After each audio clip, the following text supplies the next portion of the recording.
Hear forever about how awesome Frederick the Great is. Finally read some books about him. He repeatedly gambles his army in super risky battles and maneuvers despite knowing he lacks the manpower to adequately replenish his ranks when things go sour. He forces his generals to do nigh impossible tasks that he probably couldn't do himself and then dismisses them when they inevitably fail. He's as bad a backseat general as Hitler, routinely ruining the plans of his subordinates by giving them orders that are bad not only because he fails to grasp any military situation he's not present to, but because his orders occasionally contradicted themselves. He's surprisingly unstable. Despite his gambler's mentality, he tends to break down when his bets don't score a jackpot, or at least break even. He threatens suicide at least 3 times, and more sober heads like Voltaire or his younger brother, Henry, had to calm him the fuck down. After his whipping at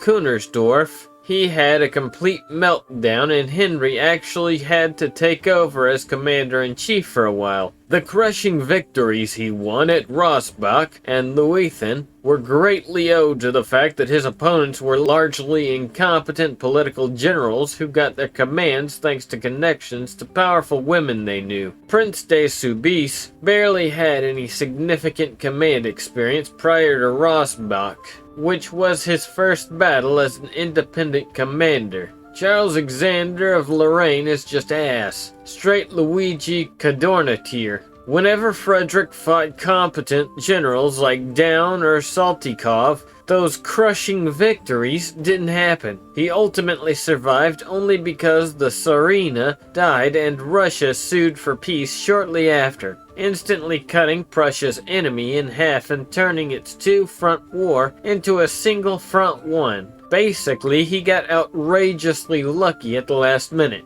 Why is this guy put in the same class as Alexander the Great, Caesar, and Napoleon? He's mid as fuck. Plus he's gay. My hemorrhoids affectionately greet your cock.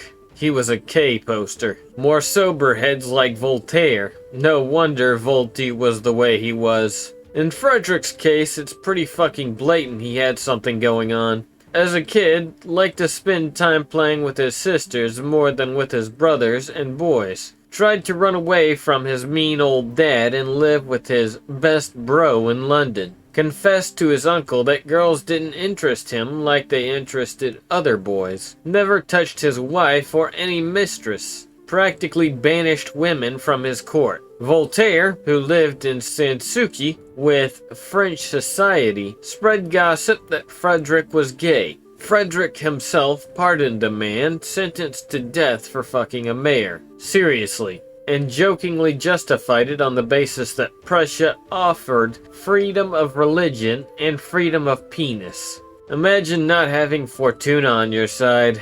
Plus he's gay. Why do so many great generals trend toward homoeroticism? Love war. Women aren't involved with war. Be around men all the time.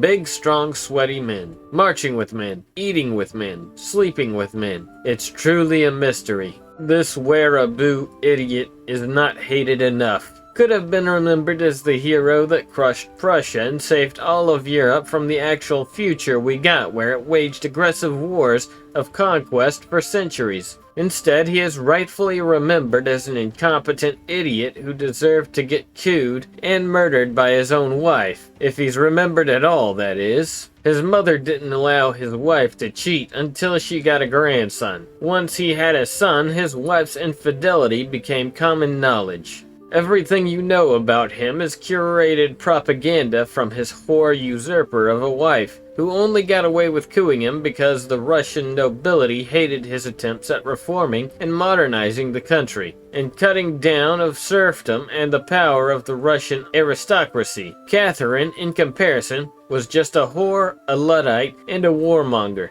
She mostly killed Turks, so it's not that bad though. Speaking of propaganda, this guy was not a bad commander. In fact, he was a good one. But Protestant propaganda ascribes every single tactic and technological breakthrough of the era solely to him, and it is still believed to this day. In actuality, He won 2 crushing victories against an old man, then died in a bloodbath stalemate against a commander who was a logistical genius but only an average battlefield commander.